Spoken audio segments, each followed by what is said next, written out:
Behind every successful woman is someone who believes in her, who has that confidence that she can achieve her dreams, and that person is herself. Aku seorang perempuan, it's me, Ashanti.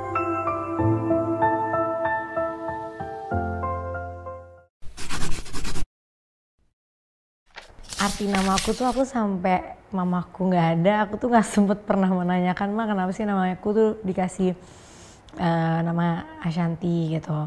Tapi mama pernah bilang bahwa, dan akhirnya aku lihat tadi, aku googling gitu, Ashanti tuh orangnya, katanya artinya tuh orang yang bisa memimpin, berwibawa, berpetualang, dan juga orang yang mandiri gitu. Jadi itu arti dari Ashantinya. Nah, kalau Hastuti itu sebenarnya singkatan dari nama papaku Hasno Putro, dan Tutinya itu dari nama omaku, Oma Sutima. Jadi Hasno Putro sama Tutinya. Aku aneh kenapa nggak nama mama papa ya, nama papa sama nenek gitu. Tapi aku juga nggak pernah menanyakan lagi lebih lanjut sih tentang itu, karena mamaku cuma pernah bilang waktu aku kecil, aku ingat banget, kamu tuh pasti gedenya jadi orang yang mandiri dan kuat gitu, dan terbukti. Panggilan kecil nggak ada, namanya panggilannya tetap Ashanti aja. Mungkin karena aku anak paling kecil dari 5 bersaudara, terus jarak aku sama kakakku tuh jauh-jauh semua. Kakakku ya sekarang aja umurnya hampir 60 tahun gitu, jadi kayak jaraknya terlalu jauh. Jadi masa kecilku tuh nggak banyak aku habiskan dengan kakak-kakakku, tapi mungkin lebih aku kayak main sendiri. Terus aku tuh anaknya lebih tomboy, nggak suka mainan-mainan perempuan. Sukanya main kayak main karet, main lari, main petak umpet. Anaknya tuh tomboy banget, jadi kayak zaman dulu main rollerblade, jatuh-jatuh gitu. Sekali aku pernah suka sama Barbie, ada satu kejadian kayak Barbie-nya dicopotin sama kakakku kepalanya. Terus aku dikejar-kejar pakai kepalanya, sampai hari ini aku tuh suka banget sama keindahannya Barbie. Tapi aku kalau Barbie-nya dipotek kepalanya, aku pasti ketakutan sampai hari ini. Suka dukanya waktu kecil nggak punya temen jadinya, kayak misalnya waktu aku TK gitu, aku nggak punya temen TK. Tapi mungkin TK juga kita udah lupa sama temen TK ya. Nah, diantara kakak-kakakku kan kakakku lebih kasihan lagi, mereka SD, SMP, SMA, kuliah di negara yang berbeda-beda, dan mereka yang lebih sebenarnya nggak punya temen. Tapi mereka merasakan sekolah di negara-negara yang berbeda, karena pas saat aku SD kelas 1 tuh kita udah pulang ke Indonesia for good, karena papaku udah selesai dari UNICEF, jadinya udah kerjaannya udah selesai. Dan aku akhirnya dari SD itu sampai aku kuliah, aku satu-satunya anak yang di Indonesia terus dari SD sampai kuliah. Mamaku itu orang yang sangat luar biasa, yang bisa membuat aku sampai hari ini jadi seperti ini. Itu adalah mamaku, karena mamaku itu semenjak mama papa SD itu berpisah, aku menemukan 2 sosok di mama, yaitu mama dan papa itu di dalam satu orang, di ibu aku gitu. Karena sejak berpisah sama papaku menikah lagi dan punya keluarga lagi, dan kita jadi jauh. Sampai beliau meninggal pun aku jadi mungkin kurang dekat dan sedikit kehilangan figur seorang ayah gitu. Jadi mamaku adalah ayah sekaligus ibuku gitu. Karena kalau ditanya sifat orangnya, mamaku tuh cerewet, galak, detail, tapi orangnya nggak tegaan. Mamaku tuh punya sifat yang kalau ada orang, berapapun uang yang dia pegang, kalau ada orang yang minta tuh dia kasih. Itu mamaku.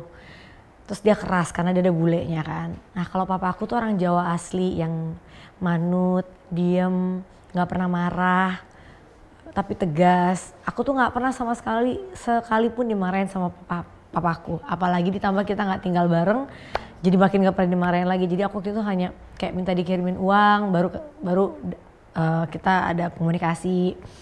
Terus papaku juga pernah ketipu orang abis-abisan sampai kita jatuh banget gitu. Jadi kehidupan aku sebagian besar sampai aku lulus kuliah itu sama mama aku berdua, hanya berdua. Nggak pernah terbayang buat aku untuk hidup nggak ada mama, karena aku terbiasa dari mama aku tuh nggak bagusnya nih ya, dari aku lahir sampai aku lulus kuliah, aku dibiasakan untuk adanya kehadiran beliau. Jadi aku tuh sempet nggak mandiri, kayak tidur sendiri nggak bisa, ngerjain apapun nggak bisa, semua tuh di take care sama mama. Ada yang ngapain, mama yang maju, ada di sekolah, ada apa, mama yang maju, semua tuh mama. Jadi aku tuh gak pernah membayangkan dulu gimana hidup aku kalau gak ada mamaku gitu. Sampai akhirnya pas aku masuk kuliah mamaku memutuskan untuk menikah lagi. Itulah titik awal aku berubah menjadi Ashanty yang mandiri.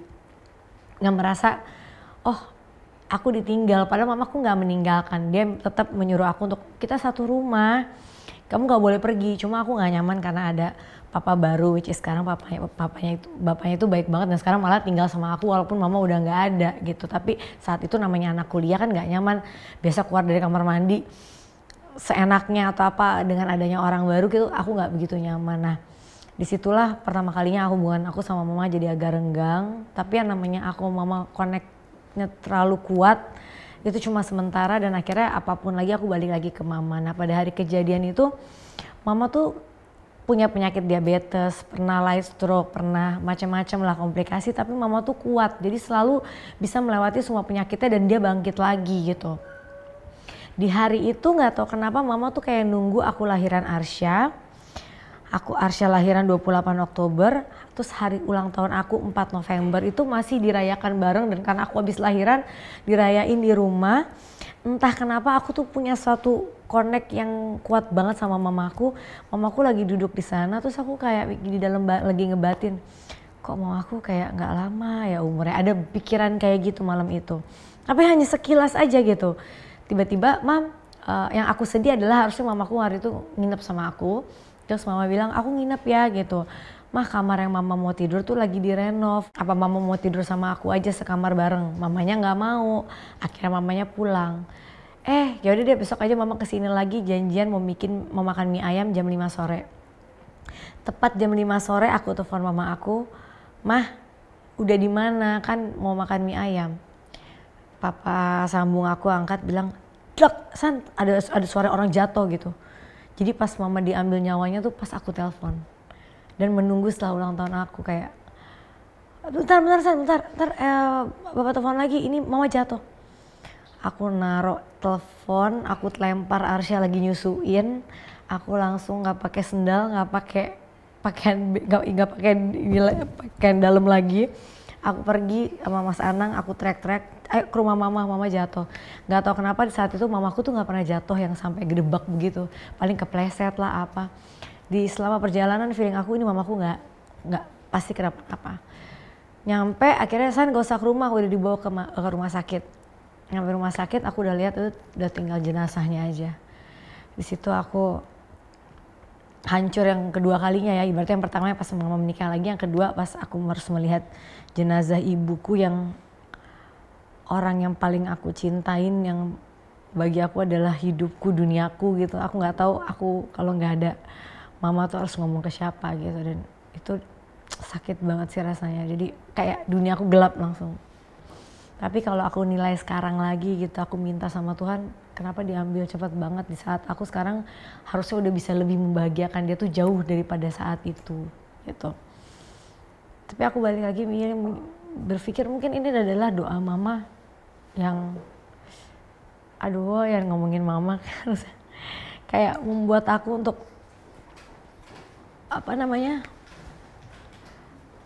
ini kesuksesan aku adalah salah satu dari doa beliau yang selalu dia bilang bahwa aku yakin kamu suatu saat pasti sukses gitu.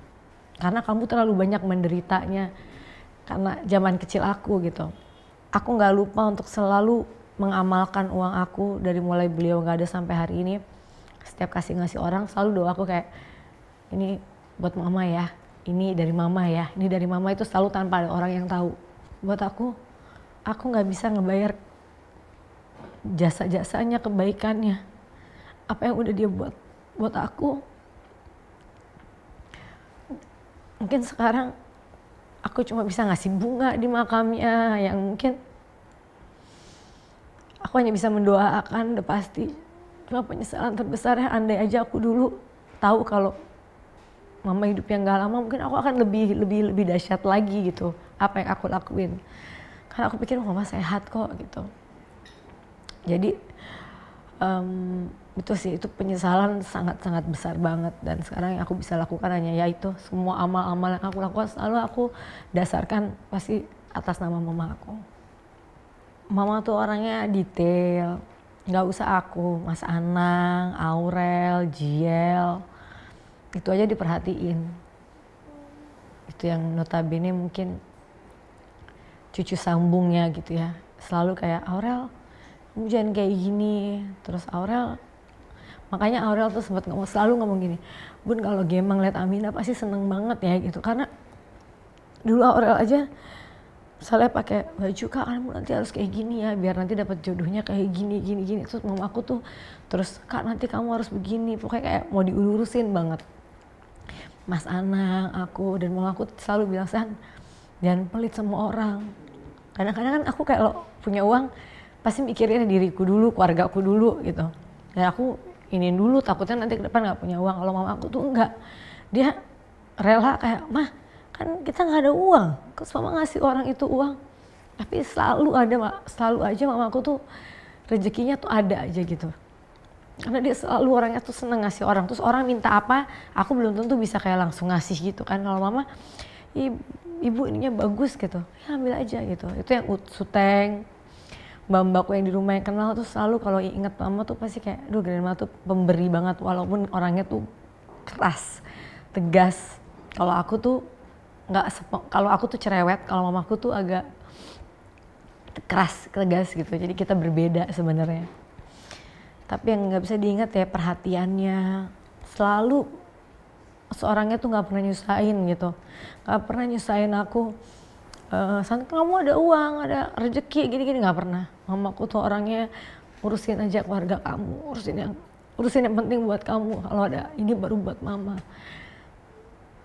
Dan dia tuh gak pernah mau lihat anaknya kenapa-napa. Dia tuh, anak tuh adalah buat mama tuh segalanya. Jadi anak-anaknya kadang-kadang anak-anaknya yang lupa bahwa ibunya itu segalanya, itu yang terlupakan. Tapi untungnya aku sendiri enggak. Aku sampai akhir hayatnya, aku tahu apa yang udah aku lakuin walaupun pasti masih kurang dan gak cukup. Tapi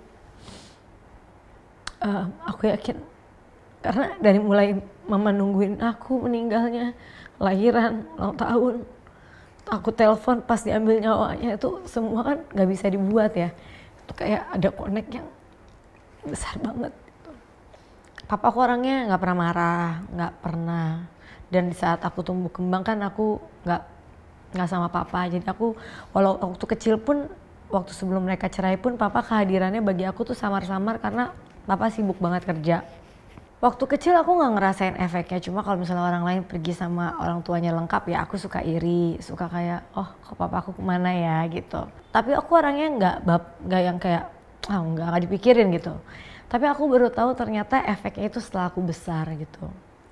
Di saat aku memilih pacar, saat aku memilih suami, di saat aku memilih laki-laki, di saat aku dideketin sama laki-laki, aku tuh cenderung maunya yang umurnya di atas aku jauh. Yang gak jauh-jauh banget ya, maksudnya kayak 8 tahun, 9 tahun, Mas Anang 13 tahun gitu kan. Karena aku menemukan seseorang yang bisa kayak ngemong aku, bisa menjadi figur kayak menurut aku mungkin menggantikan apa yang hilang dari aku, padahal nggak juga sebenarnya. Tapi dan banyak hal-hal lain yang aku kayak orang lain kan deket sama bapaknya anak perempuan gitu. Aku ngeliat kayak Aurel ke Mas Anang gitu, kok bahagia ya ngeliatnya gitu, dan aku nggak dapetkan itu. Tapi aku sayang sama papaku, walaupun kami nggak terlalu deket. Aku tahu dia sayang sama aku gitu, tapi mungkin memang kita berpisah terlalu cepet. Abis itu bapakku punya keluarga lagi, sibuk, abis tuanya sakit. Jadi aku gak deket. Kalau dibilang kedekatan sama kakak-kakakku karena beda kita jauh, jadi gak bisa deket yang kayak bestie, kayak anak yang beda 2-3 tahun tuh kan bisa kayak sahabat gitu. Nah aku tuh gak punya kedekatan yang seperti itu dengan kakak-kakakku. Aku lebih nganggep mereka kayak kakakku yang lebih tua gitu. Jadi kayak kalau aku ada yang apa-apain, aku ngadu, itu ada yang belain. Kalau misalnya aku lagi kenapa-napa, ada yang belain. Tapi untuk main bareng tuh gak bisa. Karena sama yang di atasku aja bedanya udah 8 tahun. Sama yang atas lagi 12 tahun, udah terlalu jauh. Jadi kakakku bukan bestie aku yang kayak temen curhat, temen ngobrol apa, itu malah ke mama. Kakak aku tuh lebih kayak Kalau aku lagi diapain orang atau aku lagi perlu sesuatu atau hal-hal yang memang membutuhkan figur kakak, baru kehadirannya mereka ada gitu. Karena ya itu bedanya yang terlalu jauh. Malah pernah dulu aku dikatain di SMA pacaran sama om-om karena kakakku yang datang ke sekolah ngejemput. Dan kakakku waktu itu umurnya jauh banget dari aku kan. Hah, kalau itu siapa? Enggak, itu kakak aku gitu. Oh, akhirnya mereka baru ngerti.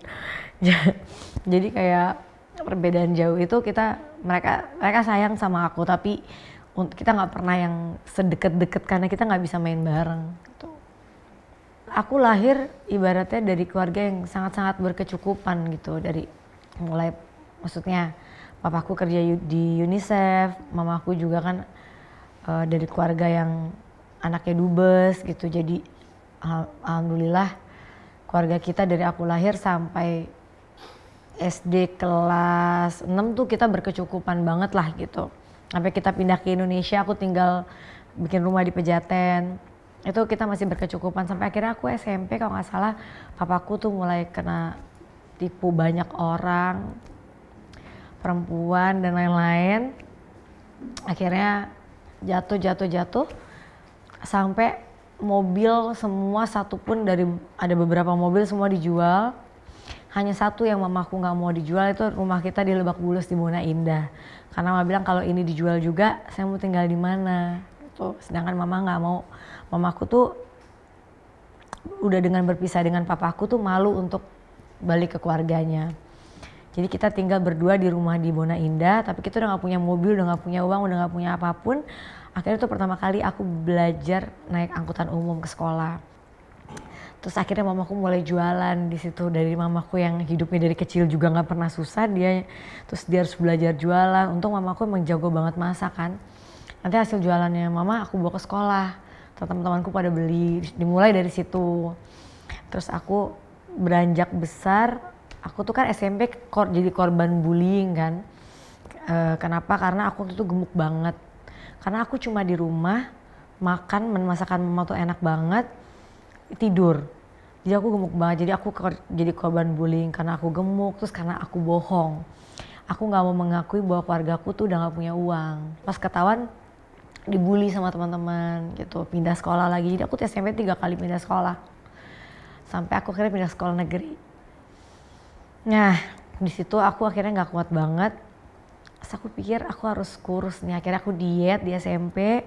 SMA aku langsing banget. Nah disitulah aku mulai SMA tuh jadi cheerleaders, terus aku mulai masuk cover girl Aneka Yes, terus aku SMA kelas 3 menang Abang None Favorit Jakarta.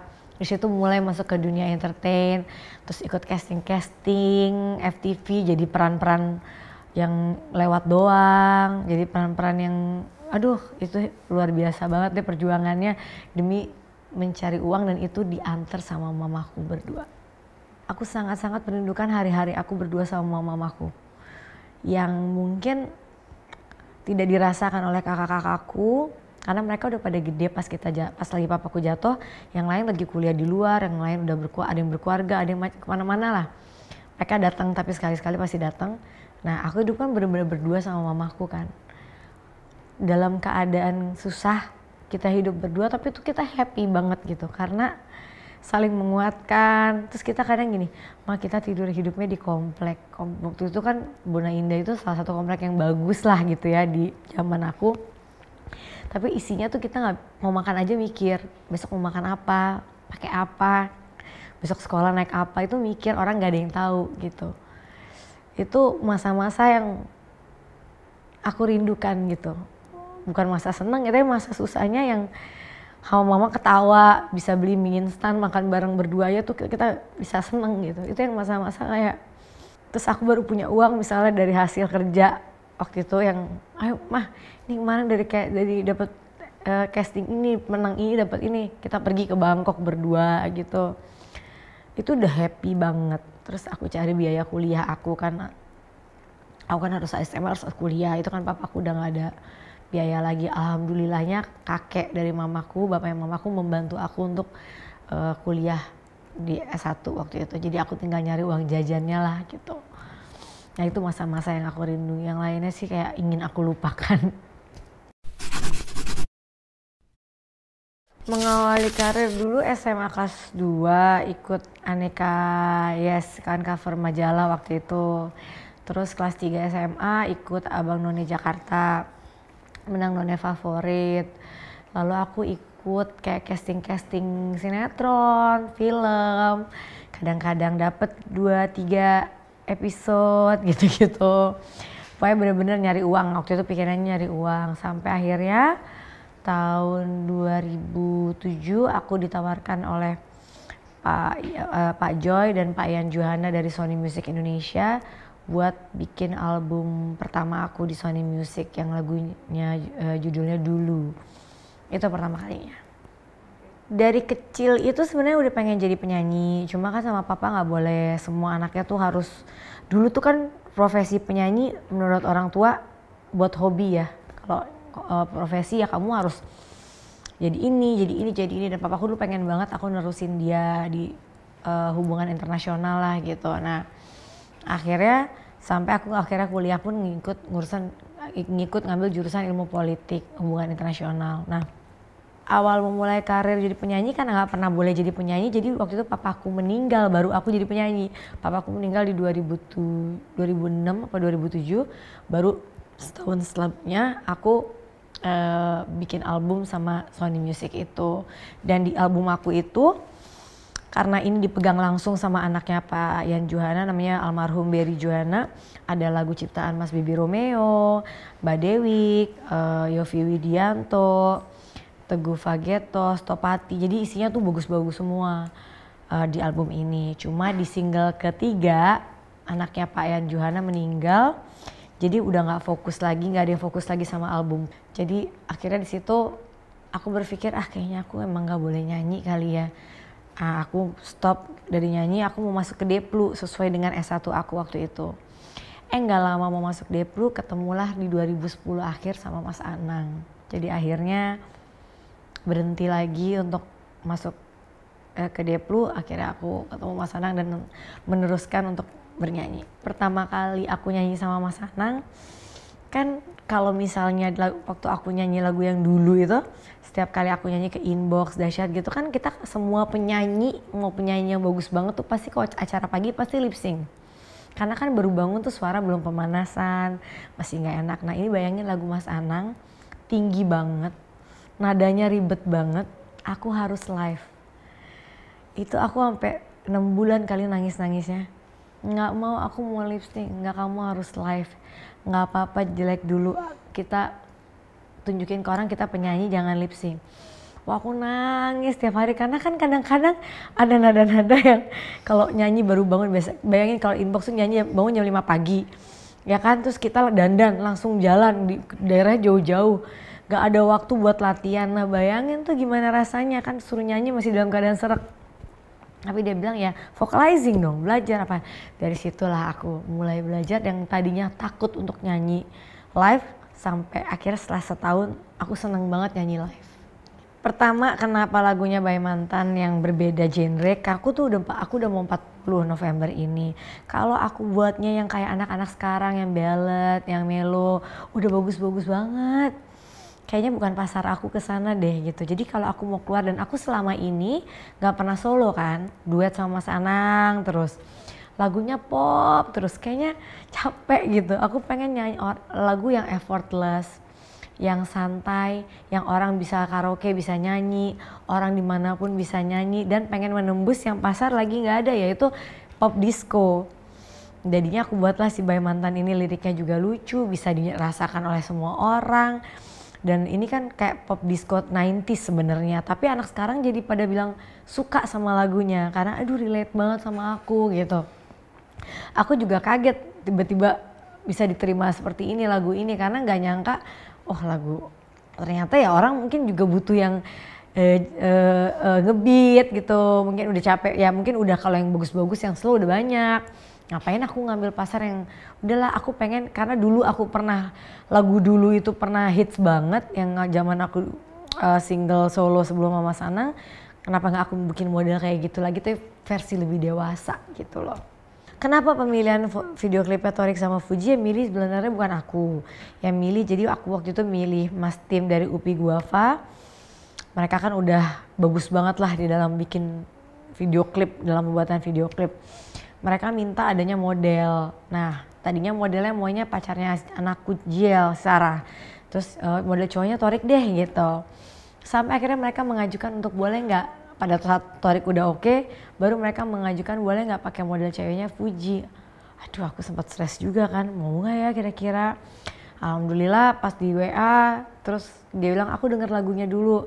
Begitu denger lagunya dia suka, dia baru mau jadi model video klipnya. Dan selama pembuatan itu mereka gemes banget, jadi kayak walaupun mereka udah pisah tapi mereka tetap nyatu banget di video klip itu tuh, kayak orang jadi ngeliat mereka kayak gemes banget karena mereka kayak lucu gitu di situ.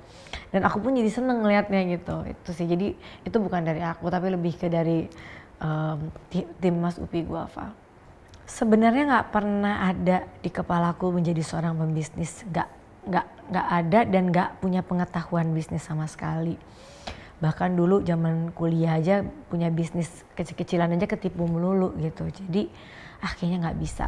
Pada saat itu kan banyak cowok, bukan banyak cowok, lumayan ada beberapa cowok yang melamar aku. Kenapa yang aku pilih dia? Karena mamaku.